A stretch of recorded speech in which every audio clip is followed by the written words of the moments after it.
up, Lorehounds? It's Cooper here. I'm here with Mark Hill, senior producer for RaiderZ. So we actually have seen quite a bit, but you guys just finished up your closed beta system. We did. We just finished the closed beta early this week, which was the 29th, depending on when you see this. Went really well. We had a lot of people come in, check out all the new stuff, and here at PAX we're showing even more extra stuff that wasn't in the closed beta that we're going to be releasing in the open beta.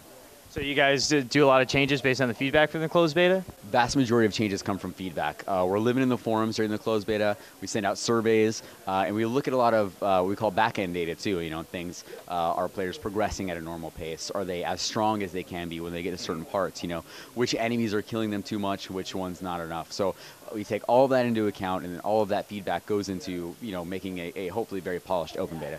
So I mentioned open beta. That's coming soon, but you guys are taking a little break between. It's not going from closed to open. Are you guys adding a big patch? There will definitely be a big patch. So you're right, we are taking a break. It's not just, you know, we didn't close down one day and then we're opening up the open beta the next day, because we have to do a lot of this feedback. We have to make a lot of these changes. So there will be a big patch, and in this big patch there will be, you know, more enemies, more a new big area, gear, weapons, everything that you would expect, just to make the scope of the game even larger than it was. So we actually just checked out one of the areas in the closed door session.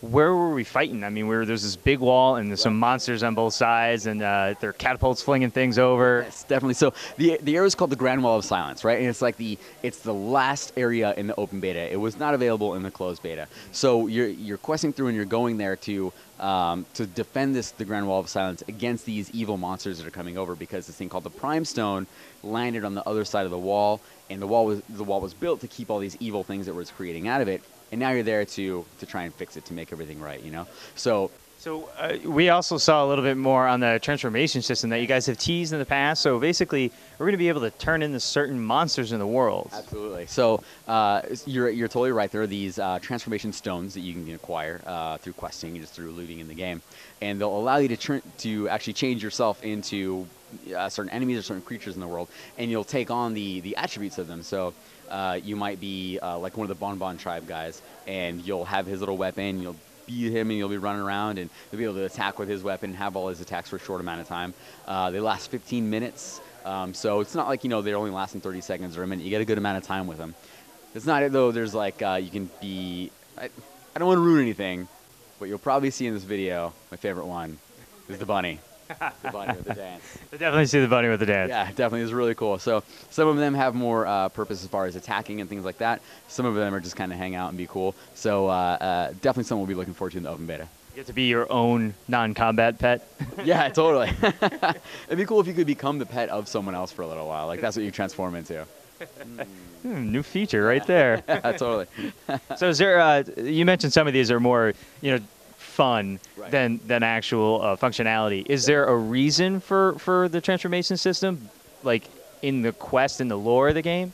Yeah, well, there absolutely is. Through questing, sometimes you're going to have to turn into these creatures. You're going to have to go and collect this item to give you the ability to turn into this creature, and then you'll only be able to accomplish certain quests as that creature. Yes. Or even unlock the quest when in that form, kind of thing? Exactly, exactly. So that'll progress when you get into the higher levels of the game, kind of towards where we were, where we saw the Grand Wall of Silence, and up into level 25, level 30 content up there. So we can start seeing those. How many transformations are we looking to have when we get to that open beta? I know we saw a handful already. Is it, I mean, are we talking dozens, or is it just going to be a select few because you're going to polish them further? Definitely a select few. So right now I think there are about 8 that are ready. And that number will be expanded upon as new content comes out and new monsters become available. So one of the other new additions you guys have actually towards the end of closed beta is the feast system. Right. And that's really for party buffs. It's an in-game cooking system. Exactly. So there are 3, and you're totally right, for party buffs. There are 3 different feast stations you can make. One is a big cauldron for the stew. One is a vegetable chopping station. There's one that's a meat. The meat station is like a big pig on a spit. What's cool about those is you can set it up, and anyone in your party can come and grab a bite, and it'll give them some sort of temporary buff. Might be like an HP increase, might be a defense increase for a short amount of time. A lot of different things you can get from it. But that was actually in the closed beta, but what's different in the open beta is those feast items have actually been weaponized. So now if you're holding one and you happen to be getting attacked by some enemies, you can just smack them in the face with like a big chunk of pig or leg or something like that. So you're always ready to fight the enemies. You never have to like go to your inventory and re-equip or anything like that. We're really trying to make it a flawless, like a seamless system. So a lot of different things. Also the guitars, right? So guitars, you can start around and play some songs in. If you happen to get attacked, you can use that for a big one-time hit weapon as well. So it's really, really cool. You guys aren't taking yourself too seriously with some of this stuff, but Right. I guess that makes sense. If I'm in the middle of eating dinner and I get attacked, I'm probably just going to throw my dinner plate at him. Yeah, totally. That's the first thing I think any of us would do. Definitely. So you guys are adding a bit more content besides, standard questing. You're doing the transformation stuff. Is there other things we can look forward to, kind of like sideways progression, where it's not just level, level, level? Yeah, absolutely. And I'm glad you asked that, because one thing that we've tried to stay away from was just making it a grind and quest and level type of game. We've always wanted to add more content. We've always tried to blow people away with both the quantity and the quality of free content in this game. Because there are other subscription MMOs and similar genres that they just get, that's all you can do is quests, and they get grindy and people get bored of it really quickly.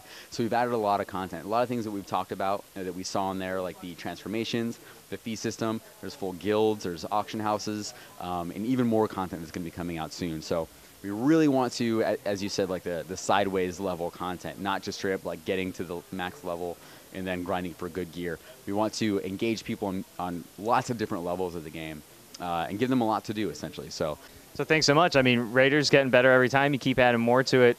We're expecting release to be about when? Oh, man.